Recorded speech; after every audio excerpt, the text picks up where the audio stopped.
Here is the truth men avoid until it crushes them. The mind that will not sit still must be carried forward. The samurai learned long ago that anxiety grows strongest in stagnation, in the tight prison of a motionless body. So when storms rose within him, the Ronin did not meditate in stillness. He walked, one step, then another, until the storm dissolved behind him like mist burned away by dawn. There is a man in this age who moves through life under an invisible weight. His chest is tight, his breath is shallow, his thoughts sprint ahead of him as if trying to escape a danger he cannot name. Even in the calmest rooms, he feels something closing in on him, a silent threat that never fully arrives, yet never leaves. He wakes up tired, not because his body lacked rest, but because his mind has been fighting battles in the dark. Before his feet touch the ground, he reaches for his phone, scrolls until his emotions blur, numbs himself with noise, and then wonders why every morning feels heavier than the one before. When pressure builds, he freezes.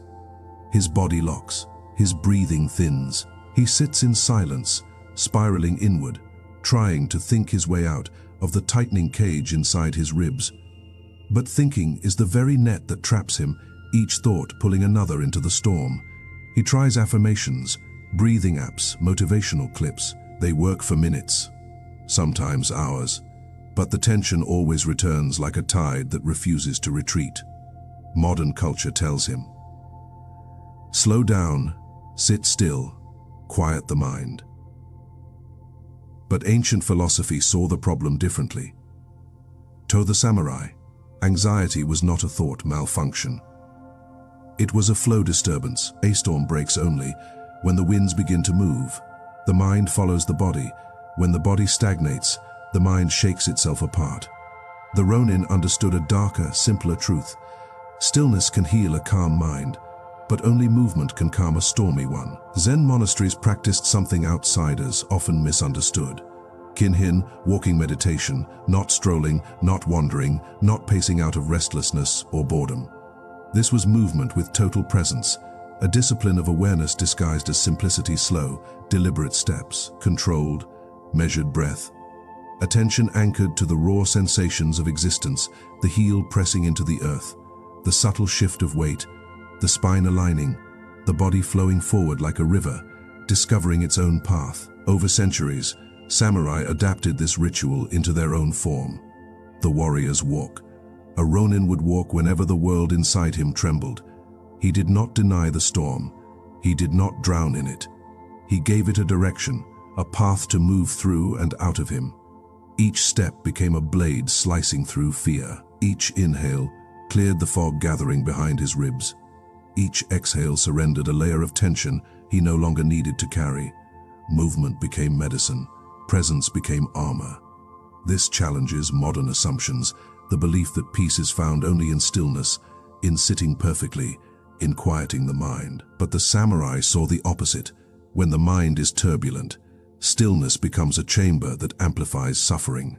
Movement dissolves it, redirects it, unwinds it. A river flows because it must, and the human mind, when burdened, overwhelmed, or flooded, must also move. But the moment you choose to walk with intention, the moment you attempt even a single step toward clarity, you will feel resistance rise like a shadow behind you. Your body suddenly feels heavier than stone. Your thoughts begin their quiet sabotage. Stay here. Don't get up. It won't change anything. The familiar voices of paralysis return, soft enough to sound reasonable, yet strong enough to hold you in place. Anxiety feeds on inertia. It grows when you remain still. Fear prefers confinement. Worry seeks darkness. Tension worships stillness. The storm inside you wants you unmoving, because movement threatens its power. This is not weakness. This is biology. A survival system misfiring in a modern world. Your brain is a threat. Detection engines spinning without a target, creating storms simply to stay active. The samurai described this conflict as two spirits within.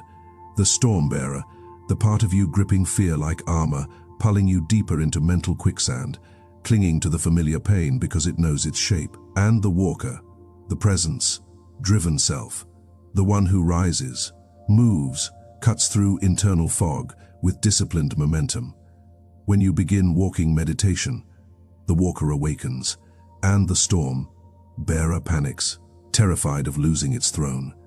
You will feel this clash. You will feel the magnetic pull to remain in your chair, your bed, your habitual suffering. This moment is the true battlefield, the place where anxiety is either nourished or starved. The Ronin stepped forward, not because he felt calm, but because movement was the blade that severed him from the self that wished to remain stuck. The Ronin followed one principle that modern society quietly rejects, a truth so simple it feels almost offensive to the modern mind. When the mind becomes chaotic, bring the body into harmony, not through ideas, not through theories, not through mental gymnastics, through movement. This is the uncomfortable truth most avoid. You cannot outthink anxiety. You must outmove it. The world teaches passivity. Sit still, close your eyes, wait for calmness to arrive like weather. But the Ronin saw waiting as surrender, a slow erosion of strength. He knew anxiety is a fire, and fire burns hottest when air is trapped, when nothing circulates, when the world becomes still. So he practiced the warrior's walk. No phone to numb, no music to distract, no destination to chase, only breath, steps, and rhythm. The ancient metronome that resets the nervous system. The modern mind resists this, because movement without productivity feels pointless. We have been conditioned to believe that every action must earn something, prove something, achieve something. But the Ronin understood, this is not productivity. This is purification, a cleansing of the inner storm, a return to the body's wisdom when the mind has lost its own. You walk not to arrive, but to dissolve, to let the excess burn away, to let clarity emerge from momentum, to let the path itself quiet the mind. A samurai did not wait for the storm to practice the walk. He walked every single day, whether his mind was calm or trembling beneath its own shadows. Consistency built the rhythm built the calm built the identity. And identity, not motivation, is what carried him through chaos. He understood a truth modern people overlook. Gaps in discipline invite the return of old ghosts. Skip one day, and the mind wavers. Skip two, and the old patterns begin whispering again. Skip three, and anxiety retakes the throne. It is the same law that governs fire. Neglect the forest long enough, and the undergrowth becomes fuel. Zen compared the mind to water. When still, it reflects mountains. When shaken, it cannot even reflect a face. Its clarity is not lost, only drowned by motion. Walking meditation is the hand that gently skims the surface until the ripples fade and the world becomes clear again. Modern science now echoes what the samurai knew intuitively. Rhythmic forward movement lowers stress hormones, synchronizes breath with motion, steadies the heart, and shifts the body away from survival mode into controlled awareness. The samurai knew none of these terms, not cortisol, not vagal tone, not limbic arousal, but he watched the results. A moving body anchors the mind. A focused step dissolves fear. A practiced rhythm becomes a shield, for presence and anxiety cannot coexist. Where one enters, the other must leave. Warriors prepared for storms before the clouds formed. The Ronin made walking a ritual, not a reaction. He understood that readiness is its own protection. So he prepared his sandals each night, laid them neatly beside the door, and set the route in his mind with quiet conviction. He vowed that the moment anxiety stirred, he would move before the mind could negotiate. Modern life requires the same foresight. If your mornings are chaotic, place your shoes where your excuses cannot hide them. Let the first thing you see be the path, not the problem. If your workplace drains you, choose a short route ahead of time, a loop around the building, a walk to the far end of the street, a path that reminds your body that it still belongs to you. If your phone traps you, silence it, bury it in a drawer, or leave it behind so the walk can become a return to yourself instead of another escape. If social pressure overwhelms you, decide now, not later, that after every difficult interaction you will step outside. Breathe, and let the tension dissolve through motion. Pray, Deciding transforms walking from a coping mechanism into a code, a promise, a personal vow that your mind will never again be left helpless inside its own storms. Ancient warriors did the same. They prepared armor the night before battle, recited vows before entering danger, and trained until action became instinct. The walker's ritual is the modern armor, forged not of steel, but of unbroken intention. There comes a moment on the Ashen path when the storm begins to lose its voice. The mind that once roared now merely murmurs.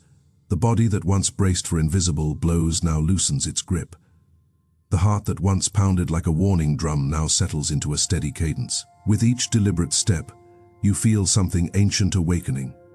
You begin to walk not to escape anxiety, but because walking has become your nature. A ritual etched into your bones, your steps lengthen with certainty. Your breath slows into harmony. Your awareness sharpens without strain. The noise within no longer commands you. It simply passes like distant thunder, the weaker self, the one that froze at the doorstep of action, that spiraled into thoughts like a trapped animal, that collapsed beneath its own imagined weight, begins to dissolve. In its place rises a quieter, firmer figure, a man who moves through chaos without letting chaos seep into him. A man who understands that storms are endured not by hiding, but by advancing with intention. This man carries the silent discipline of the last Ronin in every motion, not dramatic, not loud, but unwavering. This is your transformation, not a cinematic explosion, but a subtle realignment of identity. A shift from the storm bearer, who is ruled by inner turbulence, to the walker, who commands himself through motion, presence, and unbroken clarity. If this philosophy resonates with you, subscribe for more lessons from the last Ronin and the ancient path of Bushido plus Zen. Here on Ashen Path, walk forward, walk lightly, and let each step silence the storm.